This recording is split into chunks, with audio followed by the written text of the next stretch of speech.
Greetings. This video, this short clip, is entitled Intellectual Ignorance. Any educated individual, especially those who've gone through courses in higher education to achieve doctorates, masters, PhDs, that sort of stuff, would know that for your final year, you need to present a thesis or a final project that you got to defend to prove whatever hypothesis you propose in the project. And you need to supply also bibliographical references. Now, the ones I've done, I've had to provide internet references from authors within the country that I studied in, and references from authors from other countries beyond the one in which I studied. When it comes to looking at rights and justice and the demands of African descendants of America, the only references that are used are American references. Nothing else is considered. And when I say American references, I specifically mean white American references. So when you talk about injustice or racism, they will always come up with a white reference to dispel whatever argument you're trying to propose. To me, that's a representation of intellectual ignorance, where you're supposedly intellectual, but you're choosing to be ignorant of the fact that there are other sources of information out there. Some will tell you things like Africans never did anything. Africans never wrote any documents. There's no historical document to prove Africans wrote anything.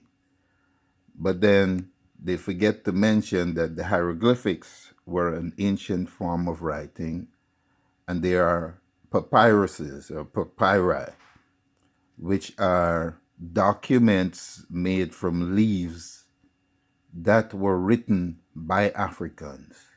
The Greeks learnt from these documents. Some will propose the argument, well, if the Africans did so much, why are you currently in the state that you're in as a people and as a continent? And I find it hilarious because in a simple context, if you have a neighborhood that is starving, that is hungry, that is being disenfranchised because it is known to produce rebels or people who fight against the system designed to discriminate against you, there is always going to be at least one individual who will tell you, my people got to eat, my family got to eat. And as a result, those individuals would freely compromise themselves to provide whatever information you want to make yourself look good, just so that they can get a meal. And these are the same individuals they used to kill Malcolm X. These are the same individuals they used to kill Khalid Muhammad. These are the same individuals they used to kill Martin Luther King. In other words, as long as you maintain a certain group of people disenfranchised, starved, hungering, you will always find individuals willing to compromise because of their lack of intellect and their starvation, their hunger. So it isn't easy to look good when you compare yourself to the African continent. Why? Because Africa, Haiti is another example, has been placed under tons of sanctions, some you don't even hear about. Lots of sanctions that keep them in positions where they're constantly indebted to Europe and the white world. Haiti has to pay France for defeating France during the Haitian Revolution. Now think about that. I come to your house, I come to fight and kill your family. You destroy my guns, my tanks, and I get my friends and my allies to pressure you into paying me for the rest of your life for my tanks that you destroyed when I came to attack you. That's the current situation in Haiti, and there are African countries that are within similar circumstances.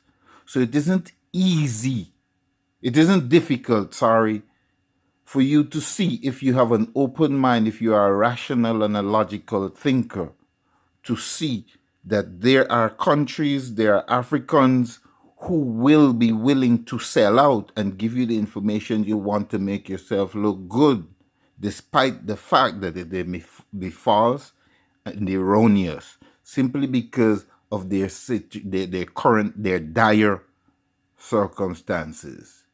So you need to branch out and separate yourself, distance yourself from intellectual ignorance, and seek sources of information outside of white writers. Africans have been writing documents before the European knew what language was. There's a there, and I'm drawing a blank on his name now, but there is a European who said to think that these people who we discriminated, our slaves, these people who we call monkeys, they are the ones responsible for our speech, referring to Africans. Because once he got to Africa and he saw the Sphinx, he was like, well, wow, look at the accomplishments of these people, and yet still we've managed to keep them as our slaves and disenfranchise them and oppress them simply because Europe united attacked Africa. They attacked from the north, from the south, from the east, and from the west. And the reason why the First World War was started because Hitler was robbed. If you note, Germany is probably the only European country that does not have a country or a domain in Africa. South Africa was controlled by the Netherlands. A lot of it was controlled by the United Killers. A lot of it was controlled by the French. A lot of it was controlled by the Portuguese. Italy went into Somalia. So almost the whole of Europe attacked Africa in unison. And to this day, because of this fear, there are Africans who would be willing to sell out progressive African nations and peoples to feed themselves. So again, stray away, distance yourself from the intellectual ignorance and seek sources of information outside of white writers if you truly want to understand the plight of the black man. If you do not care about the black man, I totally get it. It is within your nature. And yes, Michael Bradley said it. The white man was forged in fire and ice. Yeah, ice because you're living in cold caves around the fire and ice. And once you got out there and you realize, whoa, there's more to the world, your awe has never been satisfied, and you want more and more and more and more and more. So you have no problem killing and discriminating and trampling those who do not look like you. And yes, we have lots of similarities. We live on the same planet, we share the same sun, the same air, the same waters, but genetically, we are a different people. And because of that genetic fact that we are a different people is the reason the Africans have not retaliated the way they ought to. But the time will come when we shall rise like the phoenix we are.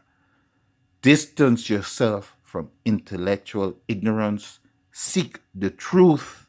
Rebuke historical lies and inaccuracies and get to comprehend, to understand. Humanize yourself.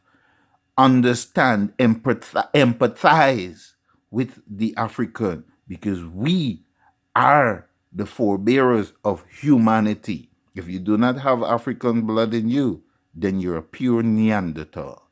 Wake up, wise up, and rise up because Black Lives Matter.